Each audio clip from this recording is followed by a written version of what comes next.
I want to bring in former U.S. Ambassador now, John Price. He's joining us on Skype from Salt Lake City, Utah. Ambassador, good to see you again.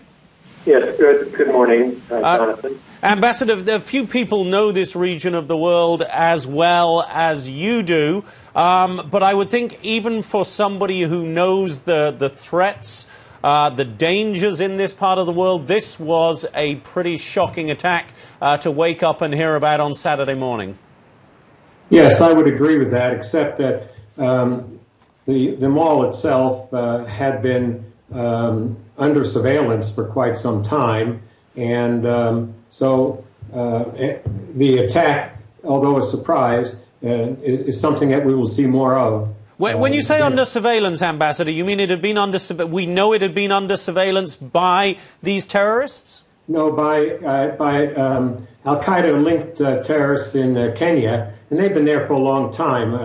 They started back during the 80s and 90s. They were very prevalent there when they blew up the embassy, and they're still there, and they're associated with the Al-Shabaab, because many of the Somalis do live right on the border there with Kenya. So there's been reports that some Al-Qaeda people in Kenya have surveilled that site before. All right. So what is it? What message does it send to us here, and why should Americans be concerned about this attack, which, as we were talking earlier, was directed very much at the Kenyan government, saying, get your forces out of Somalia? What does it mean for us? Well, candidly, before, the Al-Shabaab were more involved with the internal struggle with taking control. But when the AMISOM, which is the African Union mission in Somalia, sent troops in there from Burundi and Uganda and even Kenya very strongly so in 2010, they did quite a bit of damage to the Al-Shabaab, and they've vowed ever since that they're going to attack. And then there was a split between the Al-Shabaab that wanted to control only Somalia and the foreign element that were intermingled into their ranks that wanted to do external attacks. And I believe this is the external attack group one, and you're going to see more of this. And you think that this could become more anti-Western targeted? Obviously, they know that a lot of non-Muslims would be in that kind of shopping mall in that city, Nairobi, Kenya. But do you think they might make it even more focused on Westerners the next time? No question about that. I think that the trend will be more towards attacking our Western economic interests. Of course, in this case here, it's owned, by Israelis, and the Israelis know about attacks that have happened to them in 2002 when the Paradise Hotel in Mombasa was bombed, and shortly thereafter there was a missile attack on an Israeli aircraft that was taking off from Mombasa. So this is not the first time Israeli interests have been attacked, but I think that Shabaab relates this more to Western interests. And there were, as you noticed, British. There were 3 Brits that were killed. There were some French there that were injured. Americans were injured. So it's an expatriate area. It's the Westlands area northwest of Nairobi, and it's a more wealthy area where you'd expect this type of shopping. But I don't think it's isolated to there, is what I'm saying. I think you're going to see more of it. Yeah. The White House has just said, Ambassador, that it's been concerned about Al-Shabaab's efforts to recruit Americans, but it doesn't have any confirmation at this stage that any Americans were involved in this attack in Kenya. How significant are their recruitment efforts here, though? Well, let's look at it from the fact that there's about 200,000 Somalis that are in the Minnesota area and surrounding region.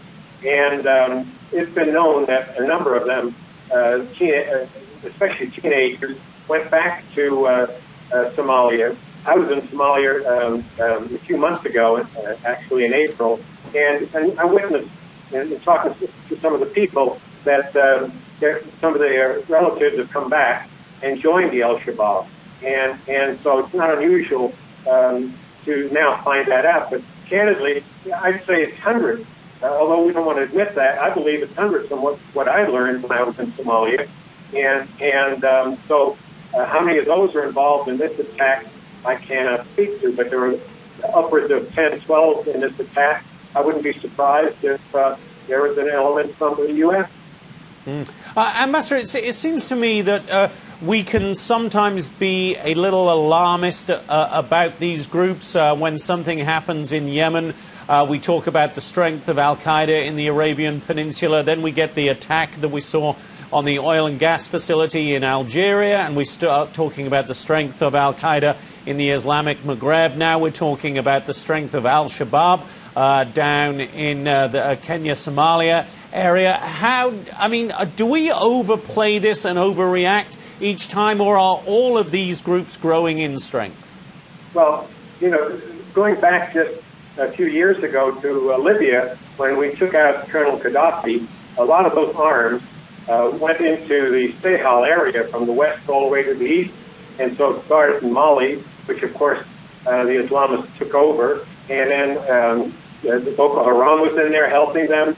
There were also al-Shabaab members training there in Mali, and so you've got all those people. You got the HUIM, which is al-Qaeda in the Islamic Maghreb, and then of course the powerful Ansar al-Sharia in Libya, and all of these organizations have moved back and forth along the Sahel, and so I'm not surprised of any of this activity because you're going to see more of it.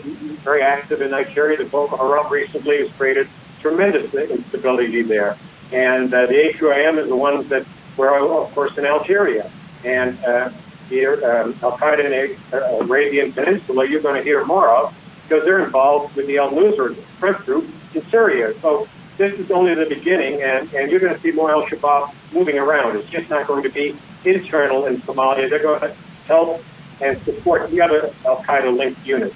So this, what you're saying is, in a sense, that the events in Libya, in other North African and Middle Eastern countries, the so-called Arab Spring, as we first refer to it as, have led to a lot more weapons getting into the hands of these groups and a lot more freedom, in a sense, because of the chaos for these groups to form and organize. We have liberated a new generation of Islamists. Everyone thought that when the U.S. helped to facilitate to kill Osama bin Laden, that the al-Qaeda group would decline. What it did instead, it decentralized the organization, and that brought to power many younger people who are as militant and as strong as the al-Qaeda predecessors. Ambassador John Price, always fascinating to talk to you, sir. Thank you for sharing your expertise of this region with us today. And as the ambassador said there, the quote I think that we should all be aware of: we have liberated a new generation of Islamists. A frightening thought indeed. Ambassador, very good to talk to you as always. Thank you very much, sir. Thank you, Jonathan.